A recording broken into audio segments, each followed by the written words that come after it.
ఆదిలాబాద్ అడవుల జిల్లాగా గొప్ప పేరు, పచ్చని ప్రకృతి, తెలంగాణ కశ్మీరం అనే ఖ్యాతి. ఇంత అందమైన ప్రాంతం వాతావరణ మార్పుల కారణంగా బోసిపోతోంది. వానాకాలంలో కుండపోత, చలికాలంలో రికార్డు స్థాయిలో పడిపోయే ఉష్ణోగ్రత, వేసవిలో తట్టుకోలేనంత ఉక్కపోత. క్లుప్తంగా ఇలా ఉంది జిల్లా పరిస్థితి. మరీ ముఖ్యంగా ఈ ఎండాకాలంలో ఈ ప్రాంతం నిప్పుల గుండంగా మారింది. జిల్లాలోని సత్నాలలో రికార్డు స్థాయిలో 45 డిగ్రీలు దాటి ఉష్ణోగ్రత నమోదైంది. వేడి గాలులు ఊపిరి సలపకుండా చేస్తున్నాయి. అసలు ఇంటి నుంచి అడుగు బయట పెట్టాలంటేనే భయపడాల్సి వస్తోంది. ఉదయం 9 గంటల నుంచే ఈ ఎండ వేడిమి మొదలవుతోంది. సాయంత్రం 4-5 వరకు వేడిగాలునే. రాత్రిపూట కూడా ఉక్కపోత విపరీతంగా ఉంటుంది. సమస్య ఉంది సరే, మరి ఇందుకు కారణాలు ఏంటి? ఎన్నడూ లేనంతగా ఆదిలాబాద్లో ఉష్ణోగ్రతలు ఎందుకు పెరుగుతున్నాయి?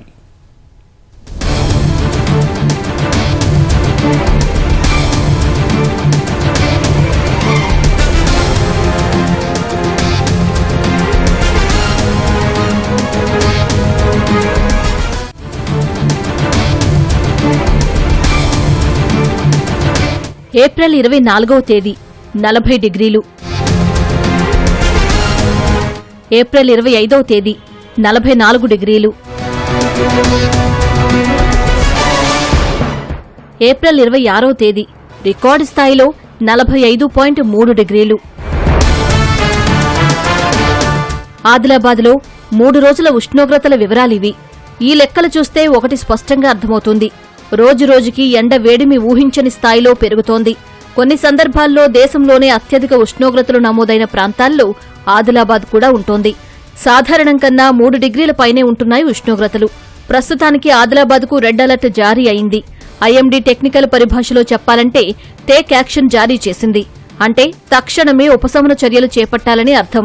ఆందోళనకర విషయమేంటంటే వాతావరణ శాఖ అంచనాల ప్రకారం మరో 2 వారాల పాటు ఈ జిల్లాల్లో పరిస్థితి ఇలాగే ఉండనుంది.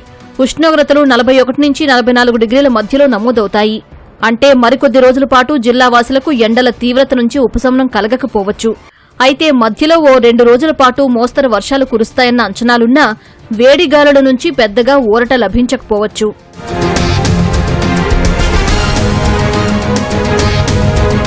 జిల్లాలోని జైనత్, తలమడుగు, భీంపూర్ మండలాల్లో ఉష్ణోగ్రతలు అధికంగా నమోదవుతున్నాయి. జైనత్లో 44.5 డిగ్రీల వరకు ఉంటోంది. భీంపూర్ మండలంలో ఓ వ్యవసాయ కూలీ వడదెబ్బ కారణంగా ప్రాణాలు కోల్పోయాడు. బోధ్, బేలా, ఇచ్చోడ ప్రాంతాల్లోనూ ఎండ వేడి తీవ్రంగా ఉంటోంది. ఈ అన్ని చోట్ల 42 డిగ్రీలకు మించి ఉష్ణోగ్రతలు నమోదవుతున్నాయి. రాష్ట్రంలో దాదాపు అన్ని జిల్లాల్లో 41 డిగ్రీలకు పైగానే ఉష్ణోగ్రతలు ఉంటున్నా ఆదిలాబాద్లో వేడిగాలుల కారణంగా ప్రభావం ఎక్కువగా కనబడుతోంది. పచ్చదనం కనుమరుగవుతోంది. సాధారణంగా అయితే మే నెలలో ఈ స్థాయిలో ఉష్ణోగ్రతలు నమోదు కావాలి. కానీ ఈసారి ఏప్రిల్లోనే రికార్డు స్థాయిలో ఉంటున్నాయి ఉష్ణోగ్రతలు.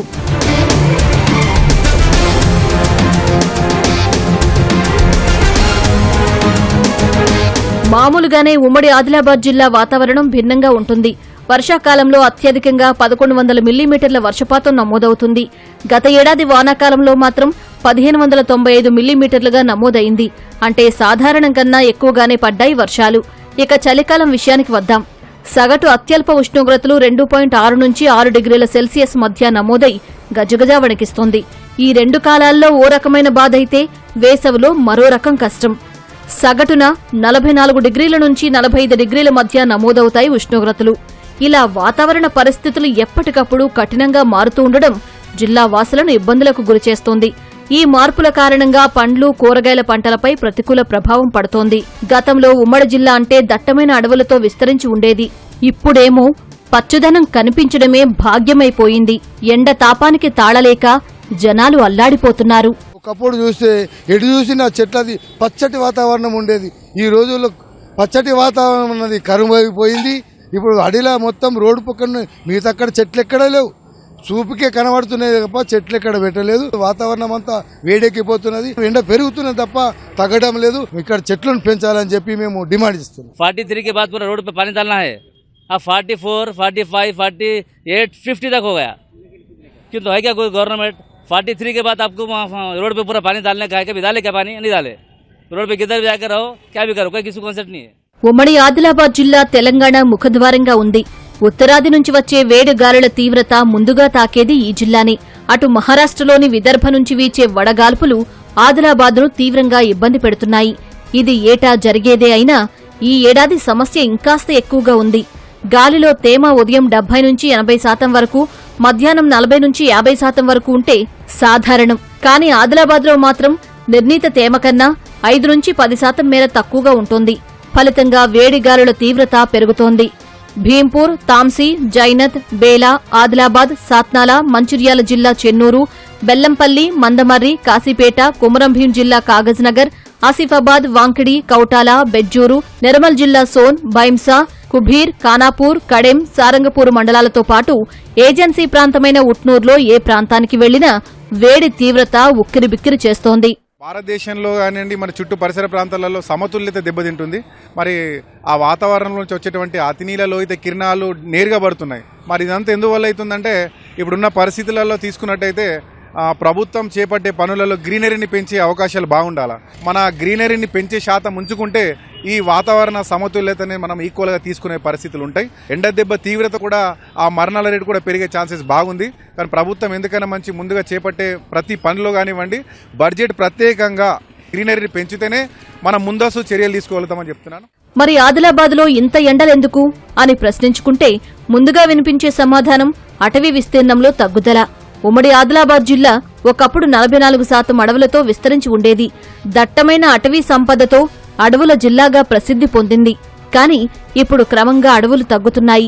పారిశ్రామికీకరణ, పట్టణీకరణ కారణంగా చెట్లు నరికేయాల్సి వస్తోంది. ఐక్యరాజ్యసమితి నివేదికల ప్రకారం అటవీ విస్తీర్ణం 33% ఉంటే వాతావరణంలో మరీ తీవ్రమైన మార్పులు కనిపించవు. కానీ ఉమ్మడి ఆదిలాబాద్ జిల్లా అటవీ విస్తీర్ణం ఇప్పుడు కేవలం 23%కే పరిమితమైంది. పచ్చదనం పెంచేందుకు మధ్యలో కొన్ని ప్రయత్నాలు జరిగినా అవేవీ పెద్దగా ఫలితాలు ఇవ్వలేదు. స్థానిక సంస్థలు మొక్కల పెంపకానికి కేటాయించే నిధులు అంతంత మాత్రమే. సింగరేణి ప్రాంతాలైన మంచిర్యాల, బెల్లంపల్లి, మందమర్రి, రామకృష్ణాపూర్ లాంటి చోట్ల మరీ ఘోరం. మొక్కల పెంపకంపై అసలు ధ్యాసే ఉండడం లేదు. ఈ కారణంగానే ఏటా వాతావరణ మార్పులు ఈ స్థాయిలో ఉంటున్నాయి. మిగతా జిల్లాల కన్నా తీసుకుంటే ఆదిలాబాద్లో ఇంకా అటవీ విస్తీర్ణం ఎక్కువ ఉంది. కానీ ఇది ఉండాల్సిన దానికన్నా కూడా ఒక 10% తక్కువగా ఉంది. 33% అటవీ విస్తీర్ణం ఉంటే ఆదిలాబాద్ జిల్లాలో ఈ ఎండలు ఉండవు. అయితే అటవీ విస్తీర్ణము తగ్గడం ఒకటి, ఇండస్ట్రియలైజేషన్ కొంత పారిశ్రామికీకరణ చెందడం ఒకటి, తర్వాత అర్బనైజేషన్ అంటే పట్టణీకరణ కూడా చెందడం ఒకటి, తర్వాత అటవీ భూముల విస్తీర్ణం తగ్గి కొద్దిగా రియల్ ఎస్టేట్ వైపు కూడా మనం ముందుకెళ్తా ఉన్నాము. మారిన జీవన విధానంలో కూడా, తర్వాత ఆర్థిక పరిస్థితుల్లో కూడా గణనీయంగా మార్పులు చేర్పులు జరుగుతూ ఉన్నాయి. కాబట్టి ఇవన్నీ కూడా ప్రత్యక్షంగా పరోక్షంగా అటవీ మీద ఇంపాక్ట్ చూపిస్తుంది. అటవీలో జరిగిన మార్పులు చేర్పులు మనకు వ్యవసాయం మీద చూపిస్తా ఉంది. ఈ వేసవి ప్రభావం రబీ పంటలపైన పడుతోంది. భారతీయ వ్యవసాయ పరిశోధన మండలి నివేదికల ప్రకారం సగటున నమోదయ్యే ఉష్ణోగ్రతల కంటే 2.5 డిగ్రీల నుంచి 4.9 డిగ్రీలు పెరిగితే గోధుమల్లో 52%, వరిలో 40%, మొక్కజొన్నలో 18 నుంచి 23% దిగుబడి తగ్గుతుంది. ప్రధానంగా పత్తి పంటలోనైతే 32 డిగ్రీలు దాటాక ప్రతి డిగ్రీకి 1.64% దిగుబడి తగ్గిపోతుంది. ఉమ్మడి ఆదిలాబాద్ జిల్లా మొత్తం సాగు విస్తీర్ణంలో 3/2 వంతులు వర్షాధారమైన పంటలే. మితిమీరి కాకుండా సరైన మోతాదులో వానలు కురిస్తేనే పంట చేతికి అందుతుంది. వాతావరణ సమతుల్యత దెబ్బతినడం వల్ల ఇది జరగడం లేదు. ఈ రకంగా ఓ నష్టమైతే ఎండ వేడితో మరో విధంగా నష్టపోవాల్సొస్తోంది.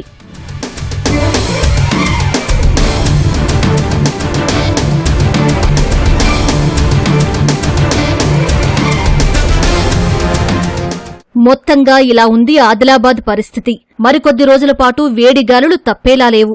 అందుకే ఉదయం 11 గంటల నుంచి మధ్యాహ్నం 3 గంటల మధ్యలో అత్యవసరమైతేనే బయటకు రావాలని సూచిస్తున్నారు వాతావరణ శాఖ అధికారులు. డీహైడ్రేషన్ కాకుండా జాగ్రత్తలు తీసుకోవాలని చెబుతున్నారు. మనిషికి మాదిరిగానే ప్రకృతికి కూడా ఉచ్ఛ్వాస నిశ్వాసాలు ఉంటాయేమో. అందులో ఏం తేడా వచ్చినా మనుగడనే ప్రశ్నార్థకంగా మారుతుంది. ప్రమాదం ముంచుకొస్తుందని బాధపడే కంటే ప్రకృతిని ప్రకృతిగా చూడడం ఒక్కటే పరిష్కార మార్గం కాదంటారా? కెమెరామెన్ కిరణ్తో మణికేశ్వర్, ఈటీవీ న్యూస్, ఆదిలాబాద్.